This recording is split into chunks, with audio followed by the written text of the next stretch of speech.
우리 인생을 살면서 특별한 것보다 사사로운 일상의 삶이 큰 복인 것을 매일 경험하고 살아가죠.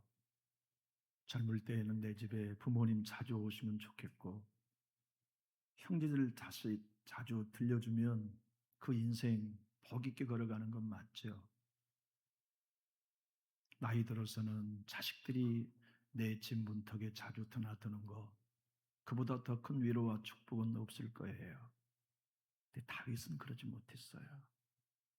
인생의 노년에 아들이 반란을 두 번이나 일으켰고, 오늘 본문은 압살롬이 아버지 죽이겠다고 반란을 일으킬 때 도망가면서 쓴 시예요. 얼마나 부끄러웠을까요? 아버지 사랑합니다, 아버지 존중합니다는 인사를 받는 것이 아니라 아버지 첩들을 빼앗고 아버지를 죽이기 위해 반란을 일으킨 그 아들로 인하여 맨발로 머리를 풀어 헤치고 도망가야 했다니 참 슬픈 인생이었죠. 그럼에도 불구하고 다윗은 여전히 하나님을 의지했다는 점이 참 놀라워요. 다윗의 인생은 한마디로 말하면 환난의 연속 아니었습니까? 고난이 하나가 지나가면 또 고난이 찾아오고, 문제 하나가 해결되면 더 큰 문제가 찾아오고, 눈물 흘릴 일들이 지나면 통곡할 일이 찾아오는 연속의 삶이 다윗의 삶이었는데, 아마 차라리 내가 죽어 없었으면 좋겠다는 생각도 했을 거예요. 야, 아들에게 쫓기는 신세가 되느니 차라리 죽는 게 낫지. 내 인생 이렇게 살아서 뭐 하겠냐. 저 봐라, 저 대적들과 원수들은 손뼉을 치지 않냐. 저놈의 집구석 잘 됐다, 저놈 저렇게 피눈물 흘릴 줄로 알았다고 비난하고 나의 아픔을 기쁨으로 여기는 비웃는 사람들의 이야기를 내 어찌 감당할 수 있겠는가. 하여 오늘 보면 10절로 13절은 다윗이 이렇게 고백했지요. 내 원수들이 내게 대하여 말하며 내 영혼을 엿보는 자들이 서로 꾀하여 이르기를 하나님이 그를 버리셨은즉 따라잡으라, 건질 자가 없다하오니 하나님이여 나를 멀리하지 마소서. 나의 하나님이여 속히 나를 도우소서. 내 영혼을 대적하는 자들이 수치와 멸망을 당하게 하시며 나를 모해하려 하는 자들에게는 욕과 수욕이 덮이게 하소서. 참 도망갈 수밖에 없는 인생이란 슬픈 인생이죠. 그런 일이 다윗의 인생에 어디 한두 번이었습니까마는 노령에 당하는 이 아픔은 수치스럽기에 그지없었을 거예요. 그런데 다윗은 이렇게 늙음하게도 위기와 어려움 속에서 여전히 하나님을 의지했다, 스스로 고백합니다. 그런데 그렇게 하나님을 의지했던 법을 어릴 때부터 배웠다고 고백하고 있어요. 시편 75편 5절로 6절의 다윗의 고백입니다. 주 여호와여, 주는 나의 소망이시요 내가 어릴 때부터 신뢰한 이시라. 내가 모태에서부터 주를 의지하였으며 나의 어머니의 배에서부터 주께서 나를 택하셨사오니 나는 항상 주를 찬송하리이다. 여러분, 중년에 예수 믿는 것도 복이죠. 임종 직전 예수를 믿고 천국 가는 것도 복이지만 진짜 복은 어릴 때부터 주의 성전을 가까이 하는 복이 아니겠습니까? 그는 목동일 때도 찬양하고 하나님 의지했어요. 사자와 곰이 자기 양 새끼를 훔쳐갈 때에도 여호와의 이름을 의지하여 싸웠고, 골리앗과 아무도 대적하려 하지 않을 때 여호와 차바오트 만군의 여호와의 이름을 의지하여 골리앗과 맞설 때에도 그는 하나님 의지하는 법으로 승리했던 거죠. 여러분, 도망자의 삶을 3개월 한다 해도 힘들 일이죠. 1년 했다면 얼마나 지칠 일입니까? 그런데 다윗은 13년 동안 도망 다녔어요.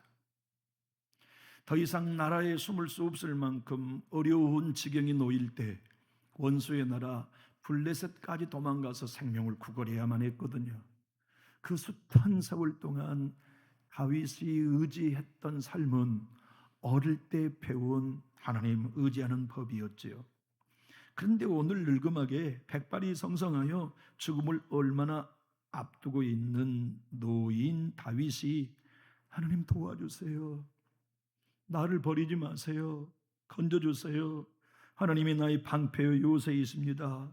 주님 제발 나를 버리지 마소라고 기도할 수 있었던 이유는 다윗이 하나님이 건져주신 은혜로 내 자손들에게 주의 기이한 능력을 간증할 수 있는 기회를 주십시오 라는 뜻으로 간구했던 거예요. 오늘 보면 17절과 18절을 크게 한번 읽어볼까요? 하나님이여 나를 어려서부터 교훈하셨으므로 내가 지금까지 주의 기이한 일들을 전하였나이다. 하나님이여 내가 늙어 백발이 될 때에도 나를 버리지 마시며 내가 주의 힘을 후대에 전하고 주의 능력을 장래 모든 사람에 전하기까지 나를 버리지 마소서. 사람들은 하나님이 저 사람 버렸어, 그래서 아들에게 쫓기는 거야 라고 말할 때 하나님 나 버림 당한 거 아니잖아요. 하나님이 내 인생 버린 거 아니시죠? 난 믿어요. 나 어릴 때부터 하나님 의지했고 어릴 때부터 내 하나님 당신 도움으로 여기까지 왔는데 하나님이 나를 노령에 버리지 않으실 걸 나는 믿어요. 이게 다윗이 간절히 외쳤던 눈물의 기도였어요.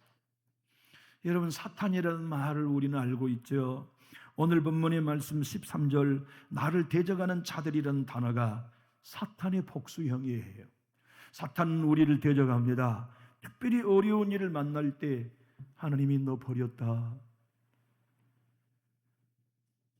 아무에게도 말할 수 없는 부끄러운 일을 내 가정이 경험할 때 사탄은 공격합니다. 하나님이 네 집 버렸어. 그 일을 하는 존재가 대적자 사탄이죠. 다윗의 인생에는 그런 대적자가 참으로 많았어요. 그럼에도 불구하고 그는 어릴 때도 어려움을 만나면 노래하고 감사하고 하나님을 의지하며 기도하더니 지금 인생의 노년에 아들에게 쫓기면서도 여전히 하나님을 의지하며 감사 찬송을 14절과 16절에 이렇게 드리고 있어요. 나는 항상 소망을 품고 주를 더욱더욱 찬송하리이다. 내가 충량할 수 없는 주의 공의와 구원을 내 입으로 총일 전하리이다.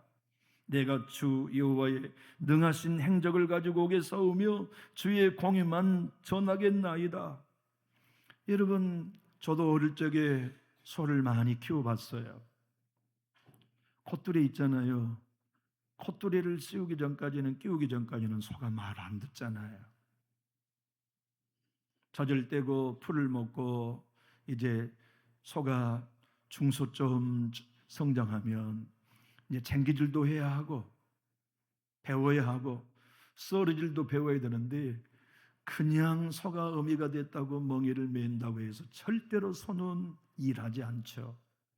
그래서 훈련해야 되는데 훈련하기 위해 코를 뚫고 콧대를 끼워 어거하잖아요. 그래야 말을 들으니까 큰 수레에다가 밖에 없는 수레에다가 돌을 얹어놓고 이 동네 저 동네를 다니면서 훈련해야만 그 소가 쟁기질을 할 수 있게 돼요. 그때 이 소가 길들여지도록 주인장은 작대기로 소를 찌르지요. 그것이 오늘 본문 다윗이 고백한 교훈하였다. 하나님이 어릴 때부터 고난이라는 막대기를 통하여 나를 찔러 하나님을 의지할 수 있는 사람으로 가르쳐 왔다는 간증이에요. 여러분과 제가 지금 하나님께 순종하고 있나요? 내 삶 속에 상한 내 감정이 아닌 말씀과 성령의 감동에 순종하고 있다면 틀림없이 지난날 어릴 때부터 하나님이 막대기란 고난으로 우리를 찔러서 겸손하게 만들어 놓으신 결과물이에요. 하나님이 우리를 찔러서 주님 앞에 내가 아무것도 아닌 존재인 걸 인정하게 하시고 주님이 아픔을 통하여 잔혈하는 막대를 통하여 질병이라는 막대를 통하여 여러분과 저로 말미암아 더욱 주님만을 의지할 수 있는 백성으로 훈련해 오신 거죠. 여러분 하나님이 나를 버리지 않고 건져주시면 내가 늙어서도 내 후손들에게 하나님이 나 도우셨다, 하나님의 능력이 우리 가정 여기까지 인도하셨다고 나 말할 터이온데 주님, 제발 나 버리지 마시고 건져주십시오. 사자에게서 건져주셨던 하나님, 압살롬에게서 건져주십시오. 골리앗의 손에서 건져주신 하나님, 압살롬의 손에서 오늘 또 건져주십시오. 아도니아의 손에서 건져주셨던 하나님, 오늘 또 압살롬의 손에서 나를 건져주십시오. 내가 그렇게 되면 내 후손들에게 주의 크신 능력을 전하겠습니다. 그 의미가 우리 성경에는 지금 온전히 번역되지 않았지만 쉬운 성경은 본래 다윗의 마음을 그대로 번역해 놓았어요. 우리 다윗의 심정을 가지고 같이 한번 합독해 볼까요? 오 하나님, 주님은 내가 어렸을 때부터 나를 가르치셨습니다. 그래서 지금까지도 나는 주께서 하신 놀라운 일들을 이야기합니다. 오 하나님, 내가 늙고 머리가 휘어졌다고 나를 버리지 마소서. 내가 늙어 죽을 때까지 내 후손들에게 주의 크신 능력을 전하겠나이다. 이 복이 여러분 모든 가정에 다 있게 되기를 주님의 이름으로 축복합니다. 우리가 백발이 되어서도 우리의 자손들에게 하나님의 기이한 능력을 전해줄 수 있는 할머니, 할아버지가 된다면 복 있는 그리스도인 아닙니까? 여러분은 자녀를 만날 때 분명 하나님이 기이한 능력으로 우리를 여기까지 인도하셨다는 것을 얘기하고 계시죠. 손주들을 만나면 하나님에 관하여, 예수님에 관하여 이야기하고 계시죠. 우리가 단지 교회에 한번 나오는 일주일의 썬데이 크리스천의 신앙으로가 아닌 내 자녀들에게 영적인 대물림을 해줄 수 있는 믿음의 선진들로서, 얘들아, 하나님은 살아계셔, 하나님은 기이한 능력으로 우리의 삶을 여기까지 인도하셨다는 고백을 할 수 있다면 그 조부모, 그 부모는 틀림없이 복 있는 사람이죠. 우리는 다 늙어요. 늙는다는 건 서글픈 일이죠. 백발이 우리의 머리에 이슬처럼 내리고 다리에는 힘이 없어 무거운 물건을 짊어질 수 없으며 음식을 먹어도 배부르고는 맛있는지 알 수 없고 그저 몸은 춥기만 하여서 이불을 덮어도 몸이 따뜻해지지 않는 때를 어디 다윗만 만난가요? 우리도 다 그 시절을 겪고 있고 앞으로 만나게 될 거예요. 열왕기는 1장 1절에 이렇게 시작합니다. 다윗 왕이 나이가 많아 늙으니 이불을 덮어도 따뜻하지 아니한지라. 그 나이에 여전히 하나님을 의지할 수 있었던 걸 다윗은 이렇게 고백합니다. 어릴 때 하나님 의지하는 법을 배워서 가능합니다. 지금 곧 우리 주일 학생들이 여기 들어올 거예요. 헌금 찬양 율동하러 오게 될 터인데 성경학교 동안에 학생의 수련회 동안에 우리 아이들이 어릴 때부터 하나님을 의지하는 법을 배워야 청년의 때를 지나면서 하나님 의지하고 자기가 결혼하여 아이를 양육하면서도 하나님 의지하고 기업을 일구면서 직장 생활하면서 하나님 의지하다가 그들이 백발이 상한 다윗처럼 늙을 때에도 여전히 하나님을 의지할 수 있는 사람으로 설 수 있잖아요. 여러분과 제가 지금 기도하고 있다면 언제 배운 기도입니까? 어릴 때 배운 것입니다. 지금 우리가 온전히 예배하고 있다면 언제 배운 예배입니까? 어릴 때 배운 예배입니다. 누군가에게 소원해도 푸는 마음이 있습니까? 억울해도 용서할 수 있는 마음의 큼이 여러분에게 작동되게 있습니까? 언제 배운 건가요? 어릴 때 배운 것이에요. 그래서 여름 성학교는 그렇게 중요합니다. 중고등부 수련회는 그렇게 중요합니다. 이번 중고등부 수련회는 저희 집으로 학생들을 모시고 갈 참입니다. 저희 집이 기도원이거든요. 바닷가 외딴 곳에 저희 집 한 채만 있어요. 그리고 저희 집 앞에 백사장은 제가 볼 때 주관적이지만 세계에서 가장 아름다운 해변이에요. 도처 신목리 기도원이라고 하는 신목리 기도원은 여러분 인터넷에 한번 열어보십시오. 그보다 아름다운 해안선은 없어요. 그곳에서 우리 아이들 기도하고 저희가 학창시절에 기도했던 모교회에서 함께 이 아이들과 함께 뒹굴며 기도할 참이에요. 맞아요. 어릴 때 하나님을 경험하면 늙어도 하나님을 의지합니다.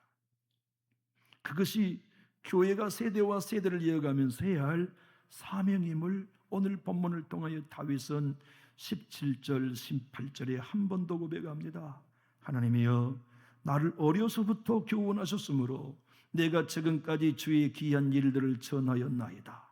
하나님이여, 내가 늙어 백발이 될 때에도 나를 버리지 마시며 내가 주의 힘을 후대에 전하고 주의 능력을 장래의 모든 사람에게 전하기까지 나를 버리지 마소서. 사랑하는 교우 여러분, 축복합니다. 제가 늙어서 하나님께 버림받지 아니하고 여러분이 연로해져도 끝까지 하나님께 버림받지 않고 하나님의 손에 붙들림 받게 되기를 우리 주 예수님 이름으로 축복합니다. 우리가 하나님의 도우심으로 늙어가는 걸 우리 자녀들이 보게 합시다.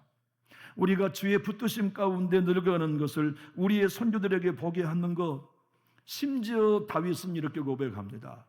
부모님이 나를 버렸지만 하나님은 나를 버리지 않고 영접하실 것을 믿습니다. 그 믿음을 어디서 배웠나요? 어릴 때 배운 거죠. 시편 27편 10절에 다윗의 고백입니다. 크게 한번 같이 읽어볼까요?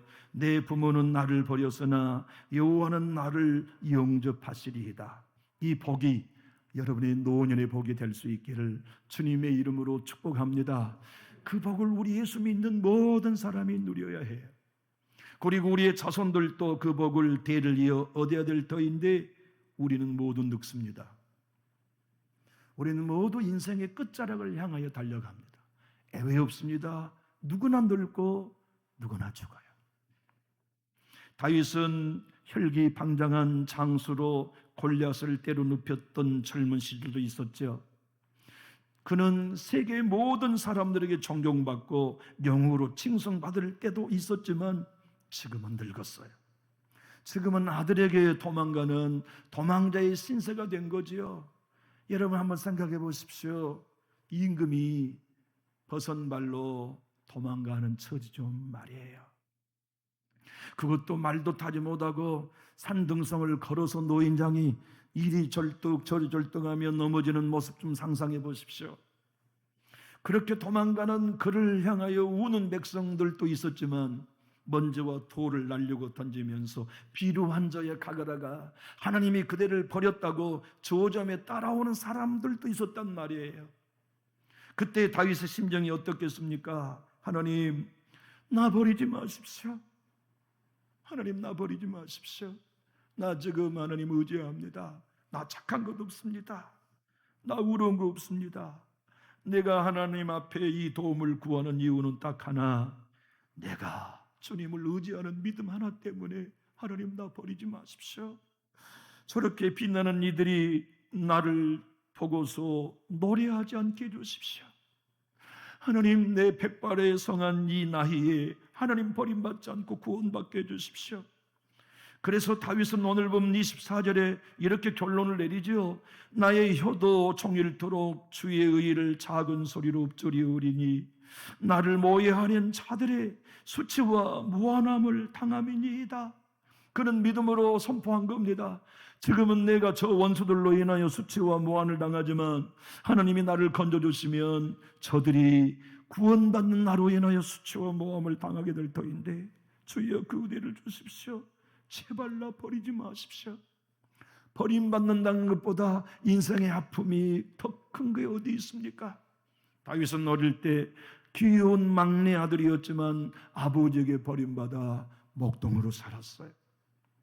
형제들에게 버림받아 존중이 여김받지 못하고 교만한 아이라고 비난받았죠. 그가 골리앗을 때려 눕혀 장수가 된 다음에는 장인에게 13년 동안 버림당하며 쫓겨다녔어요. 암에게 버림당했죠. 믿었던 신하에게 버림당했죠. 늙어서는 아들 아도니아에게 반역당하여 버림당하고 지금은 압살롬에게 반역당하여 도망자의 신세를 살아가고 있죠. 다윗은 그런 처지에 하나님 앞에 도움을 구합니다. 하나님, 나 버리지 마십시오. 하나님, 나 버리지 마시고 아버지의 손에 붙들어 주십시오 하는 간절한 기도를 18절에 이렇게 고백합니다. 하나님이여, 내가 늙어 백발이 될 때에도 나를 버리지 마시며 내가 주의 힘을 후대에 전하고 주의 능력을 장래의 모든 사람에 전하기까지 나를 버리지 마소서. 여러분, 연세가 어떻게 되십니까? 라고 누군가가 물은다면 한 살을 올려서 대답한 분은 없을 거예요. 한 살을 낮춰서 대답한 분은 계시겠죠.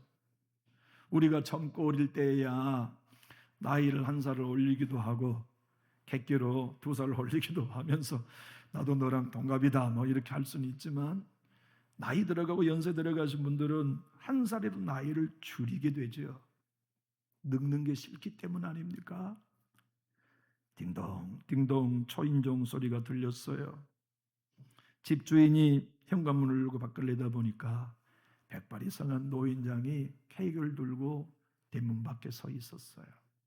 무슨 일입니까? 제 아내가 오늘 86번째 생일입니다.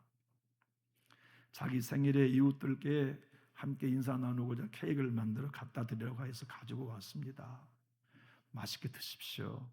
제 아내 86번째 생일에 나눠드린 선물입니다. 고맙습니다. 안녕히 가십시오. 인사하고 좀 시간이 지나 케이크를 먹으려고 식탁에 딱 앉았는데 초인 소리가 또 들려요. 딩동 딩동. 또 누가 오셨나? 주인장이 현관문을 열어보니까 그 영감님이 다시 오셨어. 케이크 가지고 오신 영감님이. 영감님, 뭐가 잘못됐나요? 그랬더니 머쓱한 표정으로 머리를 긁적거리며 아내에게 혼났어요. 왜요? 내가 왜 86이냐고 85이지. 빨리 가서 내가 65번째 생이라고 말하고 오라고 해서 혼나서 다시 왔습니다. 제 아내 65번째 생일 케이크입니다. 우리 늙는 거 그렇게 싫어요. 나이 들어가는 걸 누가 원하겠어요? 국제노인학회에서는 노인에 대한 정의를 이렇게 내리고 있습니다.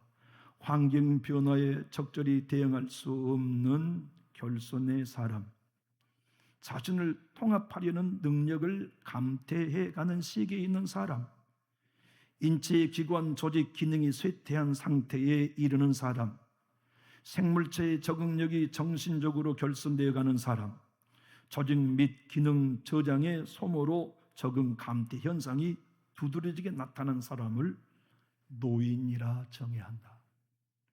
여러분, 분명 다윗은 늙었고 백발이 성한 그 노령의 때에 위기를 만난 거죠.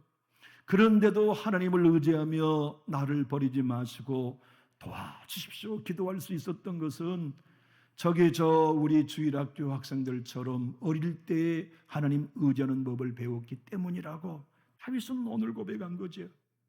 성경학교를 위해 우리가 일주일 동안 기도하며 이 말씀으로도 설교했습니다. 교회가 해야 할 일은 우리 아이들이 어릴 때부터 하나님 의지하는 법을 배우게 하는 것, 스스로 하나님을 만나고 주의 도움을 구하도록 돕는 일이 교회 교육이 해야 할 일이 아니겠습니까? 이 위대한 대왕 다윗의 아들 솔로몬은 늙어서 사람이 늙는 걸 전도서 12장 3절 5절에 이렇게 표현했어요. 그런 날에는 늙은 나를 두고 이른 말입니다. 집을 지키는 자들이 떨 것이며 힘이 없으니까, 젊었을 때 힘이 있는 자들이 구부러질 거지가 늙으니까 허리가 굽어진 거죠. 맷돌질하는 자들이 적응으로 그칠 것이며 창들을 내다보는 자가 어두워질 것이며, 눈이 어두워졌으니까 길거리의 문들이 닫혀질 것이며 맷돌 소리가 적어질 것이며 새 소리로 말미암아 일어날 것이며 음악하는 여자들은 다 쇠해질 것이며, 또한 그런 자들은 높은 곳을 두려워할 것이며 길에서는 놀랄 것이며 살구나무 꽃이 필 것이며 메뚜기도 짐이 될 것이며 정욕이 그치리니 이는 사람이 자기 영원한 집으로 돌아가고 조문객들이 거리로 왕래하게 됨이니라. 여러분, 예수님 안에 늙는다는 것, 그 일이 그리스도인에게는 가장 영광된 일이 아니겠습니까? 존 파이프 목사님은 시들어가는 당신의 영혼을 이해하는 책에서 이렇게 말합니다. 나는 결코 고약하며 원망하는 노인으로 늙고 싶지 않다. 원망은 하나님의 자녀인 우리의 빛을 가리게 하는 그림자가 아닌가. 나는 절대로 그런 식으로 늙고 싶지 않다. 나는 시편 71편에 등장한 인물처럼 늙고 싶다. 우리는 그의 기도를 통해 그가 늙은 사람인 것을 알 수 있다. 하나님이여, 내가 늙어 백수가 될 때에도 나를 버리지 마시며, 나를 늙은 때에 버리지 마시며, 내 힘이 쇠해갈 때에 떠나지 마소서. 나와 함께 이런 결심을 굳게 하며 노인들에게 주신 하나님의 고귀한 약속을 위해 소망을 두는 일에 당신을 초대한다. 저 한 사람으로 살다 늙겠죠. 우리 모두도 앞으로 내년은 오늘보다 더 늙게 되겠지만 예수님 안에서 우리 잘 늙읍시다. 우리의 삶을 마치는 날까지 어릴 때 하나님을 의지하는 법 그대로 매일매일 하나님을 의지하면서 내 교회 자녀들에게 하나님을 의지하는 법을 가르치고 우리의 자녀들에게 하나님을 어릴 때부터 의지하는 법을 가르쳐서 그들도 노년에 역시 하나님을 끝까지 의지하며 승리할 수 있도록 하는 신앙의 대물림에 성공할 수 있기를 바랍니다. 우리 하나님의 마음은 우리가 늙어도 우리를 품에 안고 업어주기 원하시는 것이죠. 이것을 이사야 46장 4절에서 하나님이 친히 하신 말씀입니다. 너희가 노년이 이르기까지 내가 그리하겠고 백발이 되기까지 내가 너희를 품을 것이라. 내가 지었은즉 내가 업을 것이요 내가 품고 구하여 내리라. 언제까지요? 너희 삶을 마칠 때까지. 너희 백발이 되어도 나는 너희를 등에 업기 원한다. 그분이 우리 아버지, 여러분이 아버지 하나님이시죠. 여러분, 우리는 흔히 정말 내가 좋아하는 애창곡 찬송가를 부르면서도 그 찬송가가 누구에 의해 쓰여진지 모른 채 부르는 경우가 많이 있죠. 저는 301장을 가장 많이 부르는 찬양인 것 같아요. 지금까지 지내온 거 주의 크신 은혜라. 근데 이 찬양이 일본 사람이 지은 찬양이에요. 일본 사람 사사오 대츠사부라고 하는 사람이 중학교 때 폐기력을 앓았어요. 죽을 고비를 수도 없이 넘기다가 18살에 중학교를 제대하고 회복되어 해군에 입대 신청을 했는데 체력 검사에 폐결핵을 앓는 이력이 드러나서 불합격 판정받고 군대에 못 갑니다. 그래서 그는 20살에 미국 샌프란시스코에 가서 큰 기업을 일구고 무역상이 되기 위해 떠났어요. 샌프란시스코에 도착한 그는 먹고 사는 것부터 해결해야만 했기 때문에 하숙집을 찾아 하숙을 들어갔는데 주인장이 목사님이었어요. 그는 불교 신자였거든요. 목사님이 동양에서 온 키 작은 저 청년을 전도하기 위하여 7개월 동안 기도합니다. 하나님, 저 청년이 예수 믿게 해주십시오. 저 청년이 우상 숭배하지 않고 하나님을 아는 청년이 되게 해주십시오. 기도했는데 7개월 만에 이 청년이 예수님을 영접한 거예요. 그리고 그리스도인이 되었어요. 자기가 예수님을 알고 구원받고 보니까 자기의 동족 일본 사람들이 물질의 야망만을 꿈꾸며 미국에 건너오게 되는데 그들에게 예수님을 전하기 위해 전도사가 돼요. 그리고는 26살에 펜을 들어 그가 지은 믿음의 고백이 우리가 부르는 찬송가 301장이 됐어요. 생각해 보십시오. 그 노랫말이 우리의 고백 아닙니까? 지금까지 지내온 거 주의 크신 은혜라. 한이 없는 주의 사랑 어찌 이루 말하랴라. 자나깨나 주의 손이 항상 살펴주시고 모든 일을 주 안에서 형통하게 하시네. 몸도 맘도 연약하나 세인받아 살았네. 물 붓듯이 부으시는 주의 은혜 족하다. 사랑 없는 거리 하나 험한 산길을 헤맬 때 주의 손을 굳게 잡고 찬송하며 가리라. 주님 다시 배울 날이 날로 다가와 무거운 짐 주께 맡겨 벗을 날도 멀지 않네. 나를 위해 예배하신 고향집에 돌아가 아버지 품 안에서 영원토록 살리라. 사랑하는 교회 여러분, 우리 백발이 상한 노년의 때에도 다윗처럼 하나님 의지합시다. 그리고 우리가 어릴 때 배운 그 믿음을 우리 주일 학생들과 학생들에게, 청년들에게 심어주고 우리 아들, 딸과 손주들에게 심어주어서 우리의 후손들도 어릴 때부터 하나님 의지하고 그들도 언젠가는 늙게 될 터인데 여전히 하나님을 의지할 수 있는 하나님의 사람으로 양육하는 일에 모든 가정에 다 성공할 수 있게 되기를 우리 주 예수 그리스도의 이름으로 축복합니다. 기도하겠습니다.